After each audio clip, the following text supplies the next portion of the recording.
For me, Unbecoming always felt like walking through a desert, a feeling of being in limbo, stuck between one place and another, with no idea of when it will end. A place that requires a kind of catharsis to escape from. As we finished recording vocals in early May, I had an idea for the video, of me walking in a loop with a parallax desert scene from dawn till dusk behind me. A sort of ambient video. Very soon after I had this idea, I discovered that Titmouse had created this amazing 4-hour ambient ad for Nissan with a similar approach. I immediately gathered photo reference, promptly falling in love with the Sonoran desert in the process, and started constructing the scene in After Effects. I shared my progress with Chris, and he pointed out that we'd done a lot of 2.5D videos in After Effects before, and it might be a bit more interesting and effective if I created it in 3D. So I took the opportunity to learn Blender. I took the Blender Launchpad course at CG Boost, and it conveniently happened to be set in a desert, so I was able to reuse some of the environment assets I created in the video. The course involved modeling a car, so I chose to model a 47 Chevy 3100 pickup, like the one seen derelict in the film Paris, Texas. That film and Harry Dean Stanton's character's journey feels very resonant with this song for me. A man in purgatory, compelled to walk through the desert without knowing why. Once I got through the course and could maneuver in Blender, I started building the animation again, first by putting flat planes of artwork in as I had in After Effects. At first they were just reference photos, but eventually I painted all these background elements in Photoshop. I was very inspired by the stylized western landscapes of painter Brett Allen Johnson and the painterly textures and atmospheric light in the work of illustrator Robert Watts. I referred to these artists' work throughout the process of painting my assets. While painting, I saw some cool videos showing what grease pencil could do, and figured it would be great to be able to add hand-drawn elements within Blender, so I took another course, this time in grease pencil. Thus tooled up, I began modeling the landscape. I started in 3D, reusing some of the assets I'd built in the Launchpad course. I made the branches of the creosote bushes by drawing grease pencil lines, then converting them to a mesh and extruding. The objects are distributed on the ground plane mesh using a particle system. I used weight paint mode to choose where each object appears in the landscape. The grease pencil objects worked really well for creating the spindly ocotillo plants, but when I tried to add them to my particle system, it nearly broke Blender, and I discovered that Blender's particle system can't use grease pencil objects.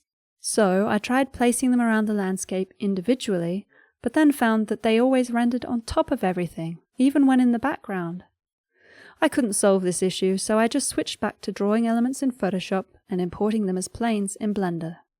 The scene got heavy quickly with the complex and large particle system I was using, even on my M1 Max MacBook Pro, so I ended up removing most of the 3D elements, like the creosote, and using flat planes of 2D art instead. In the particle system, I also lowered the emission number and used child particles instead, which are less processor intensive.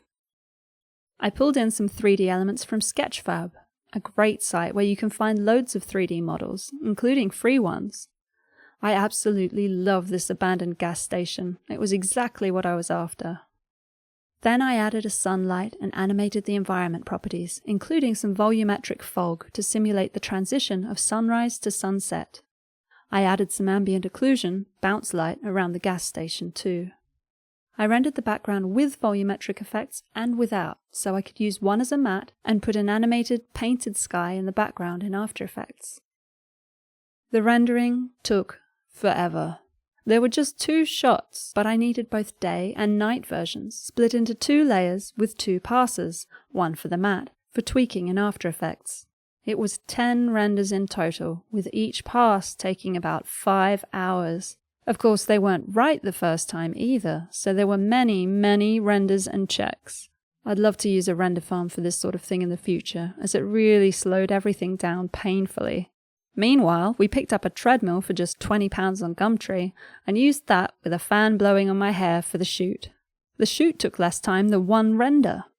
I animated the wind by simply drawing in Adobe Animate. I painted the clouds in Photoshop, then animated them in After Effects using a combination of skew and turbulent displace, with some real clouds in the background. I created the rainbow echo effect in After Effects with some hue animation on duplicates of me walking offset in time. I put all these elements together in After Effects: the sky, the 3D renders, the footage from the shoot, and the animated overlay elements. I then added the final paint effects to this render using a very tweakable plugin from Acviz called Oil Paint. I used a few custom settings and rendered different passes so I could retain detail in some parts like my face. These came together in the final effects comp to create the finished video. This video took longer than it should have to create. If I had to make it again, I would have gone back to the drawing board and created a stronger story or idea to base it around, rather than a simple ambient loop. However, it does achieve what I intended it to. The song is about being lost in the unknown, searching for a kind of absolution while stuck in limbo. At first glance, a desert can seem empty and barren, but look long enough and you discover it's full of life.